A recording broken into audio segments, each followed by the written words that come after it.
네, 우리 동문 가운데 천재 한 분을 꼽으라면 아마 이분을 꼽아야 될 것 같습니다. 이 중고등학교 6년 동안을 내내 수석을 놓치지 않으셨고, 또 서울 법대에 들어가실 때도 수석을 하셨습니다. 초대 김원규 교장 선생님께서 평생 기억에 남는 제자 한 사람을 꼽으라면 바로 이 사람이다 하신 분입니다. 우리 9회 졸업하신 이상우 동문이십니다. 여러 번의 입각 제의가 있었지만 결국 뿌리치시고 평생 학자의 길을 걸어오신 자랑스러운 설고 동문 이상우 박사님과 얘기를 나눠보겠습니다. 선배님 안녕하십니까? 안녕하십니까? 예, 바쁘신데 시간 내주셔서 감사합니다. 반갑습니다. 네.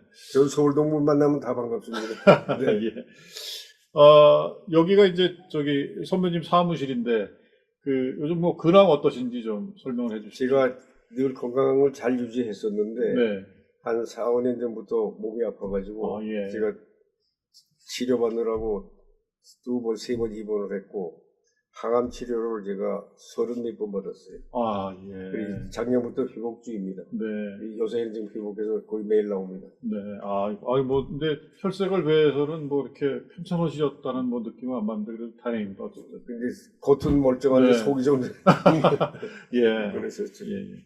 하긴 뭐 내년에 이제 미수가 되시니까 그러신데 그럼에도 불구하고 아직도 뭐 책을 왕성하게 집필하고 계시고 뭐 2023년까지 지금 이제 증보판이긴 하지만 어쨌든 대한민국을 만들고 지켜온 분들 이런 책을 출간하신 다음에 이제 증보판까지 내셨는데 뭐 많겠지만 지금까지 뭐 일단 저술하신 책이 몇 권 정도 되실까요? 지금까지 제가 쓴 책을 다 합치면은 45권쯤 됩니다. 예. 근데 그 중에서 제가 학교에 있을 때 주로 썼던 거는 제가 맡았던 과목에 대한 교과서를 써야 되니까 네.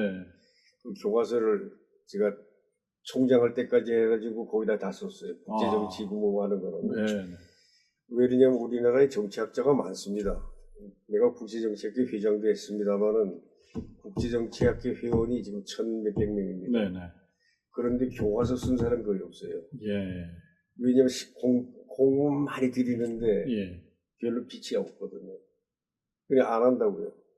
그래 놓고는 꼭 교과서 하라고 그러면 외국 사람 그걸 번역해서 쓰고 그걸 안 되겠다 해서 저 나름대로 하다 보니까 시간이 많이 걸려서 그 교과서를 4개 다 끝냈어요. 네. 그래 놓고 그 다음에는 지금 하는 게 제가 책을 쓰는 게 주로 뭐냐면 외교 안보 통일. 네. 대한민국이 어떻게 만든 나라인데 지켜나가야 될 거 아니에요. 그렇습니다. 그런데 전 세계가 전부가 지금 국제화 시대인데 국제 정세 속에서 우리 제대로 적응 못하면 살아남을 수가 없습니다. 그러니까 1차적으로 제일 급한 게 국제 정치를 정세를 정확하게 파악하는 일을 해야 되거든요. 네.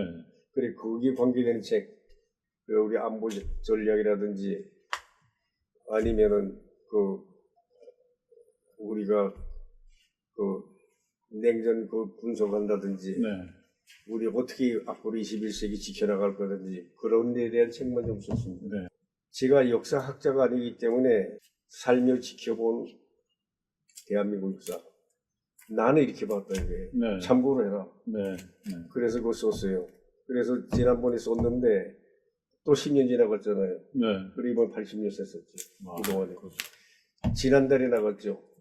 여기 80년 삽니다. 그러시군요. 네. 예. 그러니까 우리 선배님이 이제 이게 보시고 느낀 그러니까 내가 실제로 겪으시니까 45년부터 2024년까지니까 내 일기장이죠. 반산 일기라고 또 써놓으셨어요. 그럼요. 그게 왜냐면 내가 국민학교 3학년 때부터 일기장을 썼는데 가지고 있는 거는 국민학교 6학년부터입니다. 왜냐면 6.25가 6학년 때 타는데 1.45 때 퇴근해서 피난 가면서 집을 못 가지고 가게 하니까 쓰던 일기장만 들고 나갔지 앞에 걸 못 들었어요. 그래서 제가 가지고 있는 것 중에서 제일 앞에 거는 50년 5월달 거부터입니다. 그게 지금 그게 벌써 70년이 넘었는데 그걸 베이스를 놓고 왜냐면 기억을 정확하게 못하니까 날짜나 사람 만난 거나 이런 거는 레퍼런스가 있어야 되잖아요. 그래 지금 한 60권 내 일기장이 있으니까 그걸 하나 기준 잡고 내가 보면서 그때 느꼈던 거 그걸 중심으로 해가지고 정리한 것입니다. 이제 서울고등학교가 뭐 아까도 뭐 좀 서두에 말씀드렸습니다만 나은 뭐 가장 유명한 천재라고 하면 항상 이상호 박사님 말씀하시는데 60년대에 의외로 한국일보 또 네. 조선일보에 근무하신 경력이 있습니다. 그리고 이제 그 이후에는 뭐 대학에만 쭉 계셨는데 국제정치학을 전공으로 선택하신 이유는 어디 있습니까? 그래서 제가 아까 조금 전에 말씀드렸습니다만은 농담처럼 한번 하면 그랬습니다. 부산 피난 중에 우리 중학교에 입학했잖아요. 네, 그래놨는데 아르바이트 하는 것 중에서 생각해 보니까 제일 좋은 아르바이트가 학교 성적이거든요. 네, 장학금 주니까. 네, 네. 근데 더구나 아. 김원규 교장이 그건 철저하거든요. 그 당시에 그 학년에서 자기네 기준 있잖아요. 그거 네. 다 받으면은 90점 이상 되면은 네. 수업료 면제해줬어요. 네. 그러니까 어느 아르바이트보다 제일 쉽고 안전한 게 성적다는 겁니다. 사실 근데 그러고 싶어도 못하는 경우가 그러니까 그 있으니까. 조금 신경 써서 하게 되면 네. 뭐 원한 거니까. 네. 그래서 성적을 계속 키핑했죠. 네. 그리고 나서 이제 국제정치학을 선택을 하셨는데. 국제정치는 왜 했느냐면은 항상 국가를 이끄는 한국의 이틀 만들어라. 네. 언제나 사명감이 한국을 이끄는 사람들이 된다는 거 아니에요. 그런데 그거 하려고 그러니까 가는 길을 찾아야 될 거 아니에요. 가는 길을 찾는 게 일을 실천하는 사람보다 더 중요하다고. 그러니까 학자가 많죠. 서울고등학교 출신들이 학자가 많습니다. 그렇군요. 네. 그래, 그것 때문에 우리가 하게 된 거고, 국제정치는 왜 하게 됐냐면은, 우리나라가 상대적으로 작은 나라 아닙니까? 더구나 미소 냉전 중에 경계선상에 우리가 있잖아요. 그러니까 제일 위험한 데가 왜 앉아있거든요.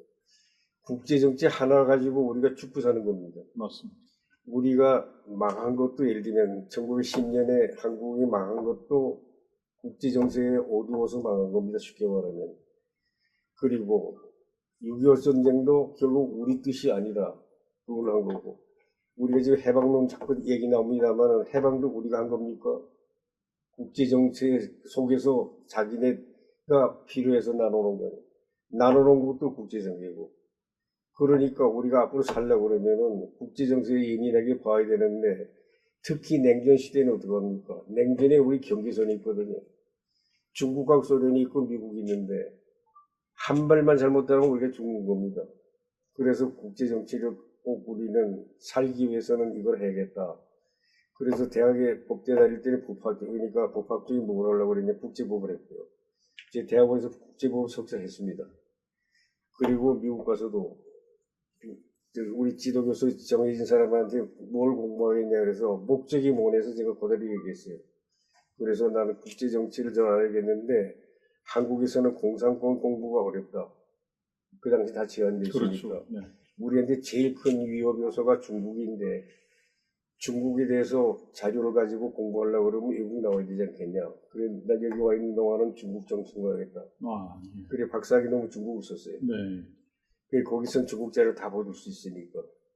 지금도 마찬가지입니다. 요사이 지금 한국이 7위까지 올라가서 큰 나라 된 건 좋은데 앞으로의 운명도 보세요. 중국 손에 달렸어요. 중국을 저 극복 못하면은 또 한 번 나갑니다. 그래서 국제정치고 국제정치 중에서 중국 중심이고 그다음 일본이 옆에 미운하공원에 옆에 있지 않습니까? 일본을 우리가 알아야 되고 우리한테 제일 큰 요소를 따진다면 미국, 일본, 중국입니다. 그래서 제가 교수하면서도 안식년 갈 때 미국에 한 번 갔고 일본에 2번 갔고 대만에 한 번 갔고 요게 내 논 동네입니다. 네. 이제 공부를 워낙 잘하셨으면 사실 입심양명을 생각한다면 사실 사법고시 생각하게 되지 않겠습니까? 그때는 뭐 사실 판검사 하기도 어려웠고 일단 근데 그렇게 되면 뭔가 기득권이 생기니까 근데 공부를 하셨다는 게 참 저도 입신양면이 우리 한 세상 한 번 사는 거 아닙니까? 네, 그렇습니다. 그럼 자기가 하고 싶은 거 하고 뭐 해야 할 일을 하는 거 아닙니까? 네. 거기서 예를 들면 뭐 장관했다고 성공하는 겁니까? 총리했다고 성공하는 겁니까? 그건 아니잖아요. 네. 그러니까 내가 해야 할 일을 제대로 하는 게 제일이죠. 네. 밥 먹고 살 수 있으면 되는 거 아니에요? 아, 그렇습니다. 그 이상도 더 필요 없는 거고. 네. 그 이제 서강대학교 정치학과 제자들이 모여서 이제 반사회, 우리 저 선생님 그 이제 호를 떠서 반사회라고 지은 것 같은데, 그리고 이제 뭐 모임도 이제 서울고 정치학우회, 동호회가 있고, 그런데, 그 얘기하죠. 네. 그 반산회는 제가 졸업 맡은 다음에 고맙게도 우리 제자들이 모여서 만든 회인데, 네. 한 80명 됩니다. 아, 많군요. 네. 예. 1년에 한 번씩 1박 2일로 나가가지고 세미나를 합니다. 네. 공통 관심사들 걸 주제를 놓고 나도 발표하고 지네도 발표하고 그래서 토론하고 나중에 한잔하고 그걸 쭉 해왔거든요. 네. 그게 반산회입니다. 네. 그랬는데 반산회에 어떤 의미가 있느냐면은 주로 그 사람들이 80년대 아닙니까? 80년대 학생들이 제일 흔들릴 때거든요. 전북운동은 매일 데모가 할 때 아닙니까? 학교 안에서도 교수들 중에 상당 부분이 그쪽 편이고, 그러니까 학생들이 전부 왜곡되어 있다고. 그리고 거기서는 고군분투하다시피 학생 지켜야 되니까 싸웠거든요.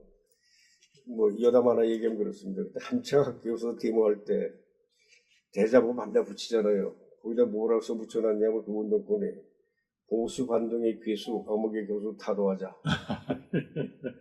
예. 그래서 나도 화가 나서 교실에 가서 강의할 때 질판에다가 오늘 특강한다. 주제 덮어놓고 딱 써서 나는 왜 반공인가. 특강 1시간 했어요. 네. 이거 있으면 해라. 그런 식으로 투쟁하다시피 해가지고 10년 견뎠거든요. 네. 그때 건져낸 사람들이 지금 반산회원들이에요. 아, 그러시군요. 서울고 정치학 동호회란 거는 제가 73년에 귀국했는데 그때 숙대에 있던 우리 1년 후배 어수영 교수가 찾아와가지고 우리 동문들이 각 학교에 많이 있다. 그런데 서로끼리 모여가지고 서로끼리 정보도 교환하고 하는 게 좋지 않겠냐. 그럼 한번 해보자. 그래서 어수영이랑 앞장 씌워가지고 그 10회죠. 그래서 주로 나중에 그때 제일 선배가 2회들이니까 1회, 2회 냈던 게 2회. 그 유종희 교수가 들어왔기 때문에 2회. 그분이 주축이 돼가지고 그 김세훈 씨가 많이 지원해 주시고 네. 그래서 해갖고 네. 그 밑에 홀로회란 건 뭐냐면은 제가 한림대학교 총장 갔을 때인데 우리 후배들이 몇 사람 찾아와가지고 그래요.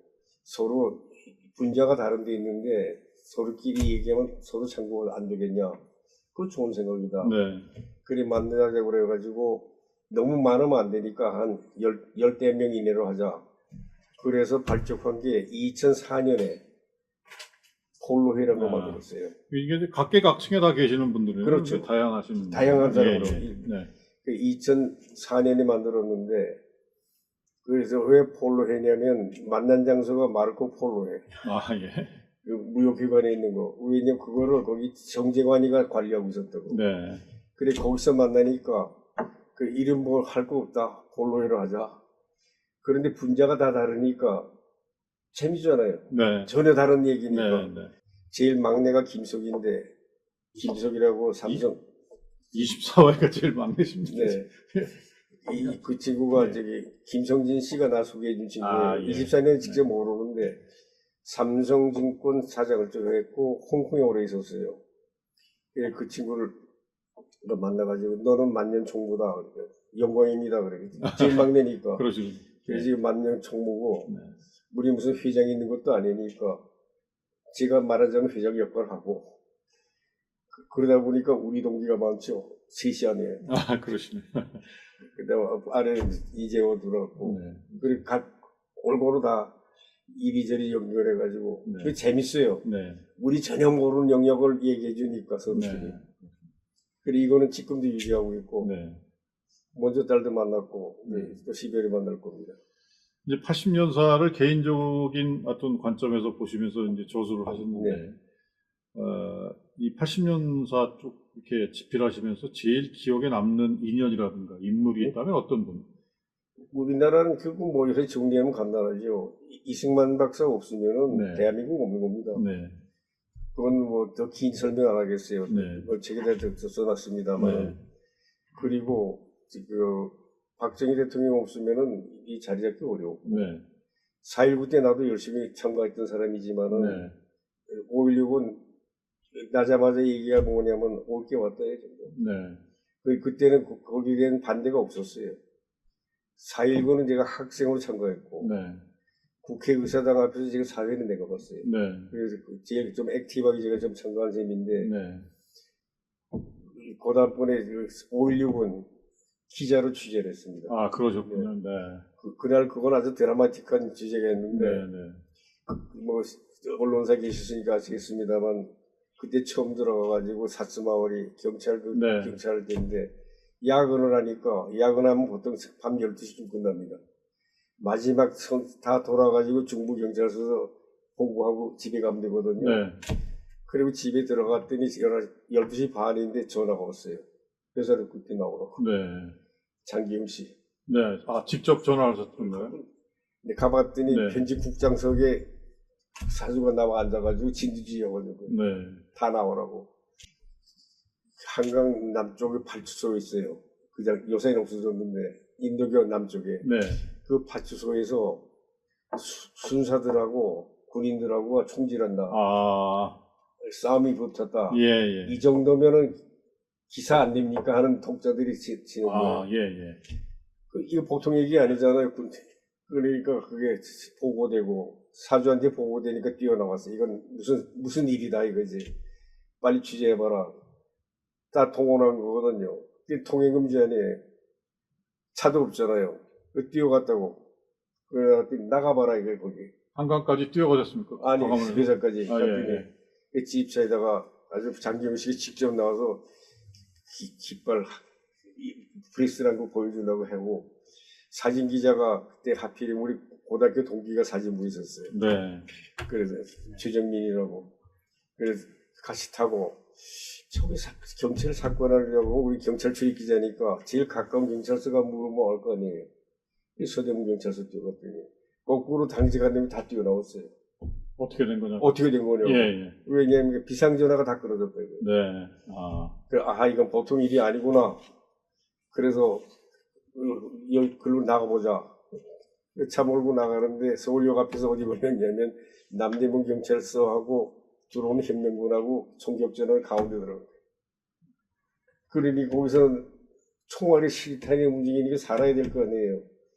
그래서 역시 군사훈련이라는 게 필요하구나. 그래서 제2포복으로 기어나왔죠. 네, 예. 그래서 나와가지고 다시 성남국장 5.16을 아주 그냥 몸으로. 성남국장 갔더니 예. 거기에 군인들이 쫙 나와 있는데 앞에 총든 군인이 와서 딱 대더니 그러잖아요. 왜 남의 작전 지역에 들어오니? 작전 지역에. 네. 상대방이 총 들고 뭐라 그럽니까? 얘기 안 될 것 같아. 그래서 대단히 죄송하지만 잘못해서 들어왔는데 이게 장교좀 만나게 하더라고요. 네. 그러니까 그 집으로 돌아가더니 왜 중일 데리고 왔더라고요. 죄송합니다. 작전 구역인 줄 모르고 내가 왔습니다. 돌아가게 해주십시오. 그랬더니 취재를 하셔야지 그러더라고요. 또 이런 거. 참. 그래서 다시 이제 용산경찰서까지 갔어요. 그 임시본부더라고. 해병대에서 앉아가지고 전지사를 놓고 혁명공약 지금 하고 있는 중이에요. 그러더니 그 양반은 장교가 대위인데 친절하더라고. 기자는 알겠다고. 근데 지금 위험하니까 가운데로 가지 말고 원효로 뒤로 돌아서 가십시오 그러더라고. 그래서 숙대 쪽으로 돌았어요. 와서 거기까지 맞아 얘기했대요. 왔더니 장기영 진두 지휘하에 최병일이가 편집 야근을 했는데 저기 호에 썼더라고. 호에를 써놓고 지금 인쇄를 안 한 거예요. 뿌리겠다고. 그 최병일이 나하고 동기이고 잘 아니까 코멘트하고 고칠 것은 고치라 이거예요. 딱 봤더니 지금 평생 안 잊어버릴 첫 굴절입니다. 5월 16일 미명 수금 이상의 군 트럭에 군성한 수금 이상의 군인들이 서울로 진입하였다. 그 다음 줄이 일부 반도들은 하고 시작합니다. 내가 나가보니 이거 아닌 것 같거든. 그렇게 안 되겠다. 그래서 그 홀도 했어요. 만약 그게 나갔으면 아마 장경식 부총리 못했을걸? 반도라고 했으면. 그러니까. 그래가지고 다시 KBS 가가지고 오라고 그래서 갔더니 혁명공약 나눠주더라고요. 그래서 그건 5.19 그 다음에 매일 나가서 밤새고 다 취재를 해가지고 나중에 강용훈 씨랑 잡혀오는 데까지 다 취재진가 했습니다. 그래서 잘 압니다. 네. 근데 그때 분위기는 올게 왔대. 사회 분위기 자체가 조금 좀, 예, 그런 그때는 불만도 있었고, 여러 가지, 왜냐면 예, 장면 정권에 대한 뭐, 4.19 뒤에 예. 매일 데모거든요. 예, 국회를 못해서요. 국회 회의장을 데모대가다가 점령해가지고. 그러던 한국에 이게 나왔으니까 잘한다. 이렇게라도 해야겠다 하는 생각이 났었죠. 네. 네, 그 2006년 2000년 6월에 이제 남북 정상회담이 있었고, 그때 이제 기고하신 글 중에 하나가, 미국 국익에 따라서 한국을 버리고 북한을 선택할 수도 있다. 이제 이런 사실은 어떻게 보면 좀 파격적인 내용일 수도 있는데, 그런 내용을 이제 어디 기고하셨다가 저희 동창회보에 이제 실으신 적이 있습니다. 근데 지금 이제 현재 국제 정세, 이제 특히 이제 한반도를 둘러싼 국제 정세가 굉장히 좀 좀 긴박하고, 그리고 이제 대립 국면이 상당히 좀 격화되는 그런 느낌이 있는데, 지금 현재 그 어떻게 판단을 하시고 계십니까? 거기에서 얘기했고요. 제가 본격적으로 국제 문제를 관심 가지고 관계했던 게 1970년대부터니까 네. 그 뒤 얘기인데, 아까도 제가 말씀드렸습니다만은 우리 입장이라는 게 국제 정세 변화에 따라서 죽고 사는 문제거든요. 그래서 제일 먼저 충격이 왔던 데가 언제냐면은 70년 닉슨 닥트린. 갑자기 미국이 나간다고 그러니까 준비 하나도 안 됐는데, 그때는 그렇게 여러 가지로 강한 의지를 가졌던 박정희 대통령도 떨었어요. 네. 그래가지고 그때 제일 고민했었거든요. 그게 계기가 돼서 저도 이런 연구소도 만들고 다 했는데, 제가 이것도 하고 다른 관계하는 기구도 하나 있고, 한일 문화교류기금 일본하고 관계도 하고 해가지고 국제회의를 제가 한 200번 했습니다. 네. 전부 우리 살기 위한 길을 찾은 거죠. 그랬는데 한창 미국하고 사이가 나쁠 때인데, 미국 쪽에서 스칼라 피네 교수가 상대방이 그랬는데 나이가 많으니까 나를 손자처럼 봤겠죠. 근데 닥터리 좀 따라와서 얘기하자 그래. 근본적인 걸 너 알아라. 한미관계의 핵심이 뭔 줄 아느냐. 미국은 자기 이익 가지고 움직이는 나라다. 그러니까 미국이 판단하는 기준이가 세 가지가 있는데 그걸 네가 알고 해라. Ideological compatibility. 이념적으로 상응성이 있느냐. 같은 걸 추구하느냐 이거죠. 그 다음에 경제적으로 자기네들한테 도움되는 거냐. 그 다음에는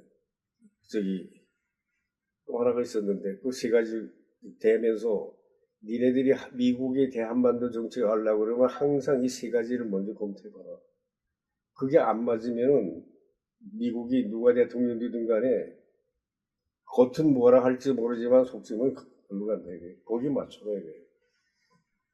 그건 분명한 얘기죠. 그 뒤에 이제 독일 통일 문제 때문에 그건 신인학 총리가 알선한 겁니다만 가서 내가 제일 만나도 인상적인 것이 헬무 슈미트 수장을 여러 번 만났는데 그 양반이 나이가 차가 나니까 저보고 그래요. 마지막에 프렌딜 어드바이스 해주겠다. 너희들이 앞으로 통일을 하든지 안전을 유지하려고 그러면은 미국하고 일본은 무슨 수든지 잡아라. 그것만 내가 그 어드바이스 하겠다고 해서. 그게 나한테 늘 머리를 닿습니다. 제가 그래서 미국하고 제일 많이 했고, 대만하고 많이 했고, 지금 중국 국경하고는 10년 동안에 8번을 했고, 몽고하고는 19년 동안 20몇 번 했습니다. 그동안에 우리 팀, 안보팀을 만들었는데, 그 팀들은 많이들 훈련 받았죠. 한 200번 정도 우리 회의를 했으니까. 근데 그런 경험을 가지고 보니까 결국은 뭐냐면 지금 전체 흐름 보면은 제가 써놨지만 One World Community of Free Market Democracy라는 게 줄입니다. 네. 미국이 냉전 때 소련하고 할 때 이걸 추종하면서 해서 결국 이겼잖아요.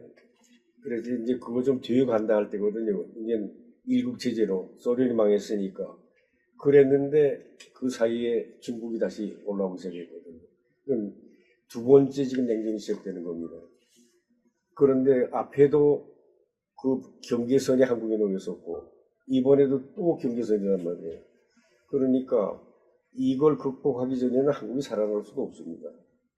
그런데 아까 얘기했지만 우리가 자유민주주의 시장경제라고 하는 국가의 기본 성격을 유지하는 대한민국 유지하려고 그러면은 중국하고는 인의가 안 맞잖아요. 그러니까 그건 맞출 수가 없는 거고.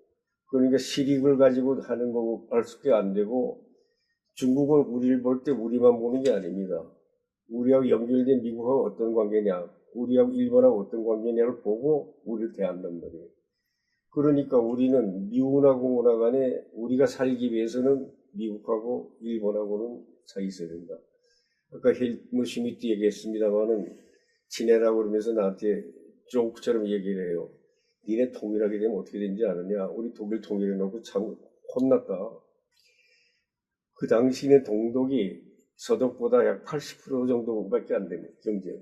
고차밖에 없었는데도 그걸 뒤에 20년 고생했다 이게.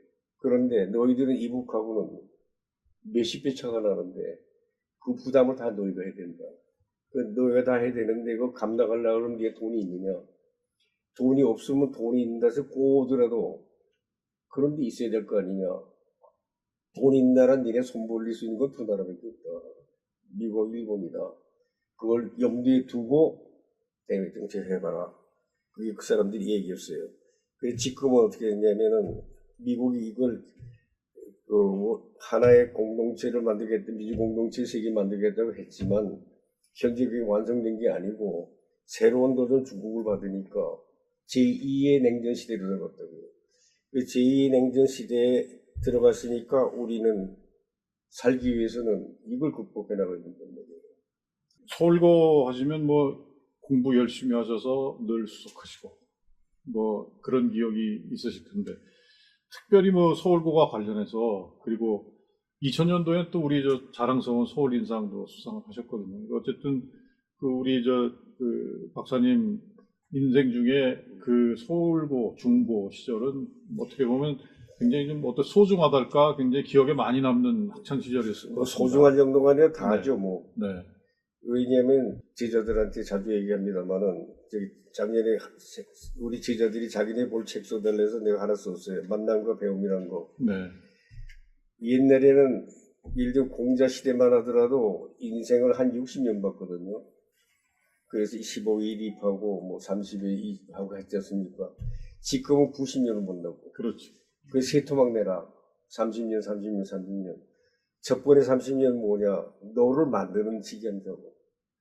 그 부모님 가족에서 배우고 학교 가서 배우고 다 해가지고 30년 동안 자기를 완성하기 위해서 배우고 자기 꿈을 키우는 시기고 그 다음 30년은 네 일하는 시기예요. 그래서 끝나고 나오면 그 다음부터는 자유롭다. 그 마지막에 네 마음대로 해라. 공자는 70대 가지고 종심소욕이나 불류구라고 그랬는데 이제는 좀 더 지나갔으니까. 왜냐면 그 내가 먼저 뭐하러 간 거는 우리 제자들이 다 65대 때문에 은퇴를 해요. 은퇴한 놈들 만나서 보니까 전부 풀이 죽어였어. 왜냐하면 선생을 30년 해놓고 나오면 제일 먼저 걱정이 뭔지였어요? 교수실이 없어지잖아요. 그럼 평생 모았던 책을 가지고 아파트로 갈 수도 없고 버릴 수도 없고 제일 고민이거든요. 네. 그러니까 막막하고 그래 모두 그런 풀 죽은 이야기일 때 그냥 무슨 소리냐. 이제부터 가장 매이지 않고 자유롭게 네가 생각할 수 있는 시기의 시작이다. 서드 포트에 그렇게 내가 강조를 했는데 바로 그거죠. 서울고등학교는 나한테는 앞에 30년에서 그 이상 혜택 받을 수 없어요. 네. 왜냐면 그때는 전부 뽑아서 준 사람, 전국에서 뽑아놓은 사람들 아닙니까? 우리 동기가 9회가 420명이 졸업했어요. 그런데 서울대학교에 264명이 들어갔습니다. 그러니까 사실상 가고 싶은 사람 다 갔죠. 육사는 시험을 100명 정도 쳤는데 21명이 들어갔고 그 두 개를 해놓으니까 반이 넘잖아요. 그러니까 제일 좋은 사람을 가려 뽑아서 친구를 만들어줬으니까 매일 그게 전부 내한테 자살이 드는 거 아니에요. 네. 그 6년 동안에 내가 만났던 그 만남이 내 평생을 좌우하는 거 아닙니까? 이런 혜택은 요새 젊은이들은 못 가지잖아요. 그렇습니다. 좀 미안한 생각이지만 우리는 너무 정말 큰 혜택을 받은 거죠. 네. 그래서 저로서는 제일 그때 뭐냐면 좋은 친구들을 만난 것이 나한테는 평생 큰 자산이고 지금도 우리 친구들 만납니다. 아까 폴로 얘기도 했지만 후배들, 가까운 후배들하고 만나면은 별 얘기 다 하니까 그렇게 크게 도움될 수가 없어요. 가령 국방 문제라면 김관진이 거기 앉아 있으니까 야, 얘 먼저 했던 거 하면 이제는 자율이 했으니까 직이 없잖아요. 그럼 서로 다 얘기할 수 있고 그러면 국방장관 했던 사람이 얘기를 들으면 훨씬 빠르잖아요. 이현순이가 이번에 중대 이사장 갔는데 그 친구 때문에 우리가 군수품 지금 수출하는 겁니다. 탱크도 그렇고 지금 나가는 게 이현순 공입니다. 네. 엔진 이 친구가 알파부터 시작해서 다 만든 게 이현순이에요. 일본의 도요다를 능가한 게 이거여서 도요다에서 비상이 걸린 게 이현순이거든요. 그래 이런 친구들 만나서 저녁에 맥주한잔하고 얘기하면 별 얘기 다 나옵니다. 이 자산은 어디서 생겼어요? 서울고등학교 만든 겁니다. 그 다음에 선생들은 얼마나 좋았어요. 경희대학 처음 가보니까 좀 미안한 생각이 나더라고요. 넌 처음 주식회사를 갔는데 명색이 나도 부교수로 갔는데 나를 교수라고 부르는 사람이 없을 것 같아요. 이군이지. 우리 담임 선생이 세 분이에요. 교장 선생은 제국 선생이고 네. 우리 지리 선생이 부총장이고 네. 그리고 우리 학장은 조병화 문과대학 학장이고 네. 이성삼 선생이 우리 담임 선생인데 음악 선생이고 전부 아니에요. 그러니까 그 연장이에요. 왜 경희대학입니까? 그게 원래 그 경희가 아니잖아요. 경희궁에서 나온 거예요. 왜냐면 다 가서 보니까 전부 서울고등학교 옮겨놓은 거니 조영식 선생이 자기 동료들을 다 데려온 거예요.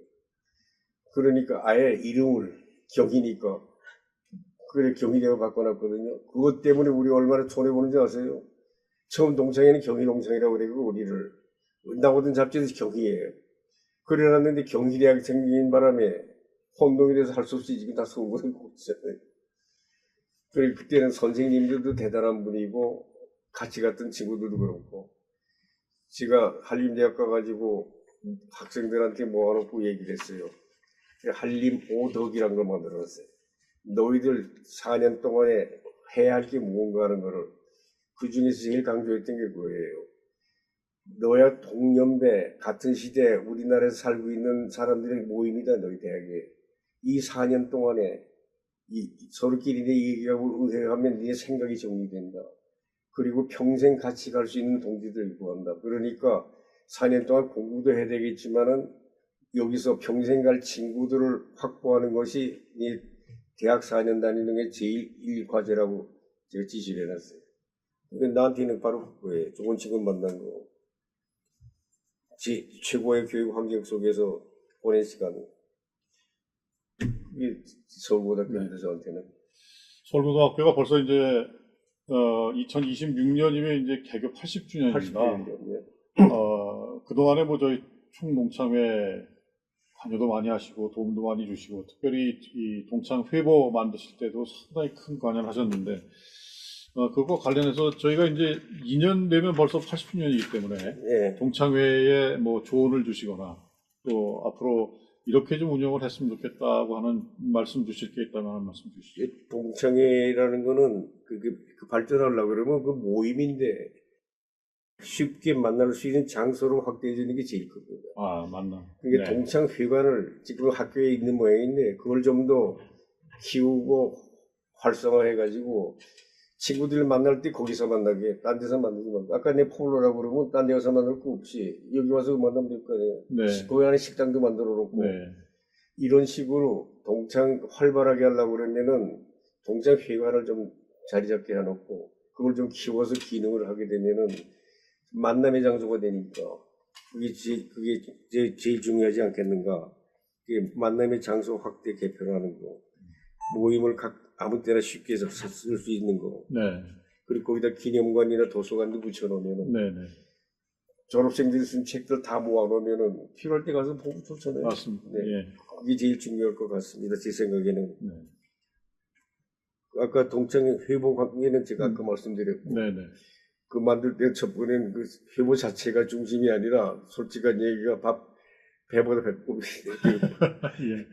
할 수 없이 그때는 자금 만들기 위해서 시작했던 뭐 거고. 광고 말씀하시는 거죠? 네. 그러니까 이제 광고 실어놓고 이제 뭐 소위 해달라 하고 이렇게 그 말씀하셨고. 영어로서 틱보라고 그러죠.